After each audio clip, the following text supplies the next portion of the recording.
Hi, my name is Ryan Payton, and I'm a designer at a company that I started called Camouflage in Seattle, Washington. So as somebody with experience with Kickstarter, we did crowdfunding for our game Republic, and I can say from personal experience now that the whole business of asking fans to fund your game development not only is a very strange concept, but it's something that I think motivates creators to even do better than they normally would. And what I mean by that is that it's not just money that's coming from an investor or from a publisher, where you have something of a disconnect. To me, especially with our game, and I think with Shenmue as well, it feels like you're borrowing money from your friends and family, and that you have this deep obligation and desire to do right by them. And so I'd like to think that when it comes to the Shenmue Kickstarter, that every dollar that's going into the project is there's some kind of love associated with that, and that the love has to go into the game, that the more love will come out of the game, because again, it's not a cold transaction. We're all in this thing together, and I think that's like what the beauty of crowdfunding really is. Yeah, I mean, I fully expect the Shenmue 3 Kickstarter to have the biggest launch of any Kickstarter in history. I think it's going to be an amazing event. It's going to feel like a party. It's going to feel like a celebration. I think of what, as a representation of what passionate fans could do for something that they love so much as a series like Shenmue. And I couldn't be more excited about that. It feels like Christmas, Christmas come in July or June or whatever. And I just can't wait for that day to see, not only for fans, I think, to be finally recognized and finally see that, wow, there is a continuation. There is this chance that we can have this. But for the rest of the world, the guys that may or may not understand what Shenmue is all about, to really look back and observe, that, wow, there are so many people that have such a passion for this game and respect for this game. And I'm hoping that they can come along for the ride, because I think it's going to be really exciting.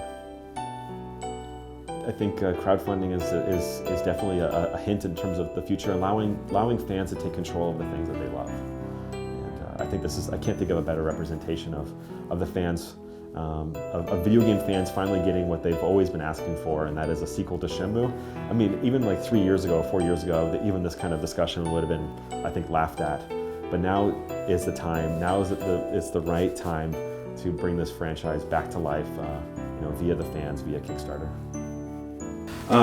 So I think Yu Suzuki is like one of those really special creators in the sense that they really push boundaries. You can see that with all of his games. It was all about what are we doing now, and like this is where we want to take games. And I think you can see that with Virtua Fighter and Virtua Racing and Space Harrier, all these different games that he worked on. And I think when it comes to specifically to Shenmue, to me, from my perspective, it was how far can we take storytelling. And I always have respected his ambition, and I've always looked up to him and other Japanese creators that clearly were trying to push the boundaries in terms of what's possible. And they would spend a lot of money. They would work with huge teams. They would really push hardware, and I think probably upset a lot of people in their wake. But I think just like really famous directors like a David Lean or like a Stanley Kubrick, as much as they for whatever flack they took in the process of making their creations, I think that the scale and the epicness of what they're trying to do is of the utmost important for them. And again, as somebody like me who loves big, epic double albums and huge, tomes of books and that kind of level of ambition, that's why I think I'm such a fan of his work. Yeah, I think the natural approach to the creation of Shenmue has really, I think you can see the influence of it in games today in terms of the openness of the game, all the little details that normally any game developer wouldn't have bothered with in the 90s with the release of the first two Shenmue games, like with the day-night cycles and the way that the NPCs have schedules and all these things that seemed like so frivolous and unimportant to a lot of critics, I think, at the time. Now you're just seeing it as like a really common thing in a lot of especially open world games these days. And so I think, the influence of Shenmue is already very apparent when you look at modern games today. But then when it comes to that fourth disc of Shenmue 2, where you're walking around the forest with Shenhua, I like to think that might be like the next step for games as well. I mean, you're seeing that sometimes right now with like indie titles where they're not looking to They don't feel like they need to have an explosion every 30 seconds, and you're starting to see that there's other gameplay experience, other story experiences you can have that outside of just like the normal kind of moment-to-moment action. And I like to, I always point that back to that fourth disc as like, this is where we could go as an industry, and some place where I do hope we do go, and where we do end up as an industry. So to me, Shenmue in 2015, what that game represents is it's the holy grail, it's the white whale of crowdfunding, of Kickstarter. It's the game that I think everybody thinks is like the final destination when it comes to fans coming together and getting a sequel to a game that they've loved for many, many years. I can't think of a better game that's like suited for this big explosion of excitement when it comes to working with the community and bringing a game and resurrecting a series, from a very, very long hibernation.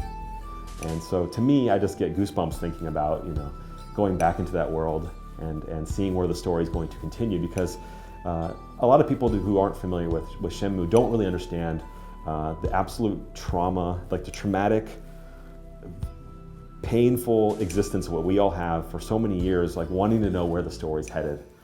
Because we all know that the game was created from the very beginning with such scope and scale, with so many different chapters, and we know that we've only been able to taste only the first few chapters through the first two games. And so it's been literally a decade and more, and some change. So I'll say that again, but it's literally been a decade and some change of fans getting onto forums, myself included, hypothesizing about where the story's headed.